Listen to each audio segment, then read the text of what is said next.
On raconte autrefois que dans une contrée d'Afrique, un voyageur marchait plusieurs jours, plusieurs semaines, plusieurs mois, à la recherche d'un endroit qu'il pouvait établir comme sa demeure. Il avait traversé des forêts, il avait franchi des rivières, il avait rencontré plusieurs villages, mais à chaque fois, il n'était pas satisfait et il préférait reprendre son chemin. Un soir, alors qu'il arrive au bord d'une rivière, calme, apaisante, il aperçut trois choses. Premièrement, des enfants qui apprenaient sous un arbre. Deuxièmement, une vieille dame qui puisait de l'eau. Et un peu plus loin, il vit des hommes qui étaient en train d'ériger une maison. Il demanda alors à un ancien, « Quel est le nom de cette ville ?» L'ancien le regarde et il lui dit, « Mais ce n'est pas encore une ville. » Alors le voyageur surpris, il demande alors, « Quand est-ce que cette cité deviendra-t-elle une ville ?» Et le vieil homme répondit, « Le jour où ceux qui viennent ici ne viendront plus seulement pour passer, mais ils viendront pour apprendre, ils viendront pour soigner, ils viendront pour prier, ils viendront pour bâtir et surtout, ils viendront pour transmettre. Ce jour-là, mon fils, tu ne demanderas plus quel est le nom de cette ville, parce que son nom voyagera plus loin que toi. » Donc j'aime imaginer que cette ville s'appelle Kisantu. Elle doit s'appeler Kisantu. Car précisément, Kisantu est une de ces villes que l'on ne comprend pas seulement par sa géographie. Il faut la comprendre par son âme. Kisantu est né d'une terre ancienne, profondément enracinée dans la civilisation Congo. Puis l'histoire y a déposé ses strates successives. La mission, le chemin de fer, l'école, l'hôpital, l'université, l'agriculture, les médias, le tourisme. Et peu à peu, Kisantu est devenu davantage qu'une étape sur la route de Matadi. Elle est devenue une destination. Parce que, pour beaucoup d'entre nous, c'est la ville sainte, Kisantu. À la fin du 19e siècle, lorsque les missionnaires jésuites s'y installèrent, ils ne bâtirent pas seulement des églises, ils plantèrent des écoles, ils développèrent des structures sanitaires et ils introduisirent une conception nouvelle de la formation. Ensuite vient cette extraordinaire aventure du jardin botanique de Kisantu. Cela sous l'impulsion du frère Justin Gillet. La terre elle-même devint un livre ouvert. Des espèces venues de différents horizons s'y rencontrèrent. Ils se sont acclimatés et ils firent de Kisantu un lieu connu, bien au-delà des frontières du Congo. Et là, je pense à l'arbre qui marche au jardin botanique. Et comme si cette ville portait déjà en elle sa vocation d'accueillir ceux qui viennent d'ailleurs, l'enraciner dans la terre Congo et lui donner une nouvelle vie. Mais Kisantu plus encore, c'est aussi la foi. Sa cathédrale, Notre-Dame de cette douleur qui domine cette histoire comme un témoin silencieux. Autour d'elle s'est progressivement constitué l'un des plus grands foyers du catholicisme congolais. Et lorsque notre pays accéda à l'indépendance, le diocèse de Kisantu accompagna presque immédiatement cette nouvelle histoire nationale. Il y a eu Monseigneur Verwimp, encore en fonction au moment de l'indépendance.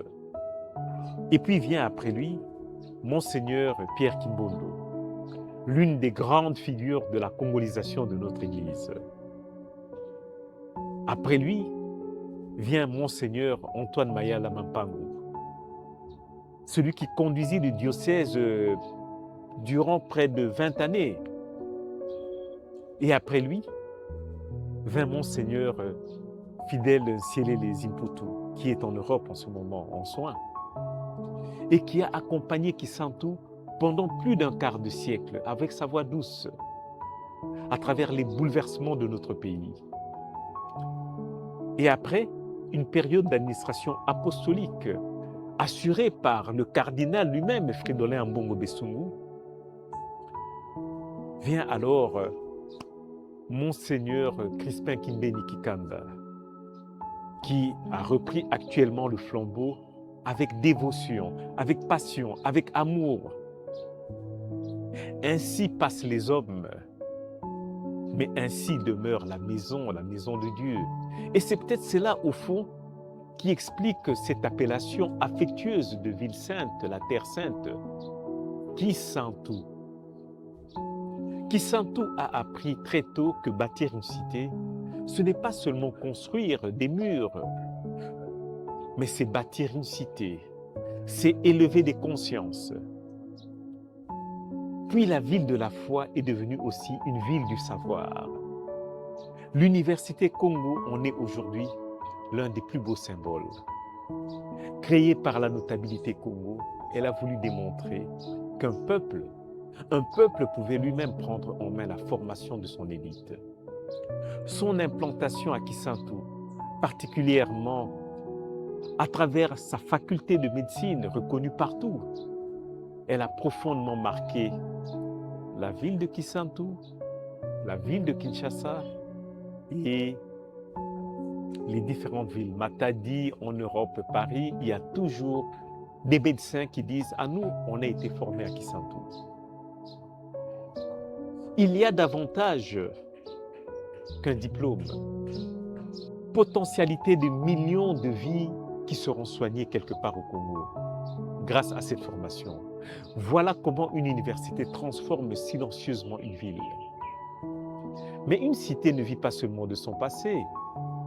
Elle doit sans cesse se réinventer. Et c'est pourquoi je voudrais évoquer avec vous une autre étape, plus récente qui me touche personnellement.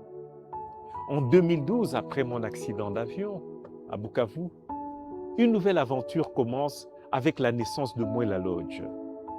Mwela Lodge, dont les gens n'en parlent pas tellement, on veut parler d'autre chose, mais moi j'ai cette ambition. L'ambition n'était pas simplement de construire un hôtel ou un lieu de villégiature. L'ambition était de créer une destination. Il fallait démontrer qu'à quelques heures de Kinshasa, Kisantu pouvait accueillir autrement. Offrir la beauté de la nature, offrir le repos, offrir la réflexion, mais également offrir des rencontres professionnelles, des séminaires, des conférences. Et peu à peu, des femmes, des hommes venus de Kinshasa, du Congo central profond, du reste du pays, de l'étranger, ils ont découvert une autre dimension de Kisantu, à travers ses chevaux, à travers les mangoustans, à travers les tyroliennes, à travers les pans. On pouvait venir à Kisantu pour prier, mais on pouvait venir à Kisantu pour étudier. On pouvait venir à Kisantu pour visiter son jardin botanique, mais désormais on peut venir également à Kisantu pour se retrouver, pour réfléchir, pour travailler, pour tenir une conférence, pour respirer, pour former, encadrer les supporters de Léopard. Mwela Lodge a ainsi voulu apporter sa pierre à l'édifice, non pas par concurrence, c'est-à-dire non pas pour vouloir concurrencer l'histoire de Kisantu, mais pour pouvoir prolonger cette histoire. Car le tourisme, lorsqu'il est pensé avec intelligence, il n'est pas seulement une affaire d'hôtellerie. Il crée des emplois, il attire des visiteurs, il fait travailler les producteurs de miel, de pondou, de foufou. Il y a les artisans. Ainsi, Mbué-la-Loge change progressivement le regard que les habitants portent eux-mêmes sur leur territoire. Et Kisantu avait besoin de ce souffle, un souffle nouveau. Un souffle, permettez-moi le mot, un souffle époustouflant, parce qu'il nous rappelle qu'une petite ville peut nourrir des grandes ambitions. Mais il manquait encore quelque chose, car une ville qui grandit doit pouvoir se raconter elle-même. Elle doit avoir sa voix. Elle doit avoir ses images. Elle doit pouvoir annoncer ses joies. Elle doit pouvoir montrer ses réalisations. Elle doit pouvoir débattre de ses difficultés et elle doit pouvoir conserver la mémoire de ceux qui la construisent. Et c'est dans cet esprit qu'est née en 2004-2005 la RTKIS, la radio-télévision Kisantu, première chaîne privée de radio et de télévision de Kisantu, dont j'ai eu l'honneur d'être le promoteur, et grâce au murmure des religieuses qui étaient venues me voir en disant « Mais fils honorable, faites-nous une radio, faites-nous une télévision ». Et je l'ai voulu parce que je reste convaincu qu'une chose, c'est qu'un territoire qui ne raconte pas lui-même son histoire finit toujours par laisser les autres la raconter à sa place. La RTKIS, elle devait donc donner une voix à Kisantu. La RTKIS devait donner une voix à ces jeunes. Elle devait donner une voix à ces femmes. Elle devait donner une voix à ces entrepreneurs. Elle devait donner une voix à ces étudiants, une voix aux agriculteurs, la voix aux prêtres, la voix aux enseignants, la voix aux médecins, la voix à ces artistes et à tous ceux qui, chaque matin, font vivre cette belle cité. Voilà pourquoi, lorsque je regarde Kisantu aujourd'hui, je ne vois pas seulement une ville du Congo central. Je vois plusieurs Kisantu qui se donnent la main. Je vois Kisantu la spirituelle, celle de la mission, celle de la cathédrale, celle des évêques, celle du cimetière de Maïdi. Je vois Kisantu la savante, celle de l'Université Congo, celle de ses facultés de médecine, celle de ses enseignants, celle de ses étudiants, Angeba, etc., etc. Je vois Kisantu la verte, celle du jardin botanique, celle de la rivière de Inkisi, celle de Mbué-la-Loge, là où il y a les palmiers, celle de Nenga, celle de Kinkwanga, celle de cette nature généreuse qui nous rappelle que le développement ne doit jamais se faire contre la terre. Je vois Kisantu la touristique, celle qui notamment depuis 2012 avec Mbué-la-Loge apprend à accueillir des visiteurs, des conférenciers, des rencontres, des chevaux, des supporters des léopards. Et je vois enfin Kisantu qui parle, celle de la RTKIS, celle qui refuse désormais que son histoire demeure silencieuse. Mais surtout, lorsque je regarde Kisantu, je vois la ville qui vient. Une ville qui doit encore améliorer ses routes, la nationale 16, son assainissement, son énergie, ses infrastructures, son offre touristique et ses opportunités pour la jeunesse. Nous ne devons pas transformer Kisantu en musée de sa propre gloire. Notre devoir est de préparer son prochain chapitre. Et je reviens alors au vieil homme de notre histoire. Le voyageur qui lui demandait « Quand cet endroit deviendra-t-il une ville ?» Et l'ancien qui répondait « Lorsque les hommes viendront ici pour apprendre, pour soigner, pour prier, pour bâtir et pour transmettre. » Plus d'un siècle après, je crois que nous pouvons lui répondre « Ils sont venus pour prier et Kisantu est devenu une terre de foi. » Ils sont venus pour apprendre et Kisantu est devenu une terre universitaire. Ils sont venus pour soigner et Kisantu forme des médecins. Ils sont venus pour découvrir et ils ont découvert son jardin et son patrimoine qui attire les visiteurs. Ils sont venus pour se rencontrer et le tourisme, les conférences lui donnent un nouveau souffle. Ils sont venus pour parler et transmettre. Et désormais, Kisantu possède aussi sa voix. Alors oui, le vieil homme avait raison. Ce n'est plus seulement une étape sur une route en allant vers Matadi ou en venant de Matadi en allant vers Kinshasa. C'est une ville qui possède une mémoire, une ville qui possède une âme et une ville qui possède désormais une ambition. Kisantu, notre ville sainte. Kisantu, notre ville qui prie. Kisantu, notre ville où l'on apprend. Kisantu, la ville où l'on soigne. Kisantu, la ville où l'on accueille.